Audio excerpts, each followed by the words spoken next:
हरबी सिंघा भारत के मशहूर पंजाबी अदाकार, मिज़ाह-नगार और गुलूकार हैं। उनका असल नाम हरबिलास सिंघा है और वो 19 मई 1986 को गांव सिंघा जगीर, ज़िला जलंधर, पंजाब में पैदा हुए। उनके वालिद का नाम सुरंद सिंह और वालदा का नाम प्रीतम कूर है। उन्होंने अपनी इब्तदाई तालीम माउंट लेट्रिया जी स्कूल से हासिल की और बाद में डीएवी कॉलेज निकोड़ से ग्रेजुएशन की।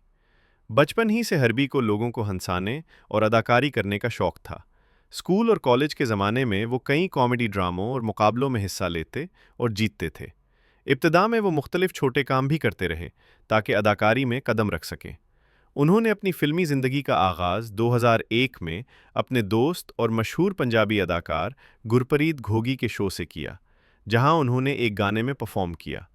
इसके बाद उनकी पहली बाकायदा फ़िल्म आसानू मान वतना दा 2004 में रिलीज़ हुई, जिसने उनकी पहचान बनाई। हरबी ज़्यादातर मज़ाहिया और मुआवन किरदारों के लिए जाने जाते हैं।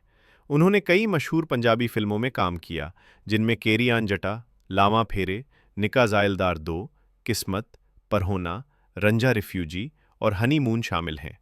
उनके किरदार हमेशा हंसी और खुशी से भरपूर होते हैं, जिसकी वजह से उन्हें अवाम में बहुत मकबूलियत मिली। सिर्फ अदाकारी ही नहीं, हरबी एक अच्छे गुलूकार भी हैं। उन्होंने कई गाने गाए हैं, जिनमें तरियां मोहब्बता, आजा खेड़िए, इसला ना प्रमोट करो शामिल हैं। ज़ाती ज़िंदगी में हरबी ने समीरान सिंघा से शादी की है और उनके दो बच्चे हैं, ईकम सिंघा और सिखलीन सिंघा। उन्होंने अपने कैरियर की शुरुआत में बहुत मेहनत की और अक्सर पैदल कई किलोमीटर चलकर ऑडिशन में जाते थे। उनकी मेहनत और सादगी ने उन्हें पंजाबी फिल्मी दुनिया में इज्जत और मकबूलियत दी है। हरबी सिंघा ने गांव से निकलकर फिल्मी दुनिया में मजबूत मकाम बनाया, अपनी अदाकारी, मिज़ाह और मूसीकी के ज़रिए लोगों के दिल जीते और आज वो पंजाबी फिल्मी दुनिया के मारूफ और प्यारे अदाकारों में शुमार होते हैं।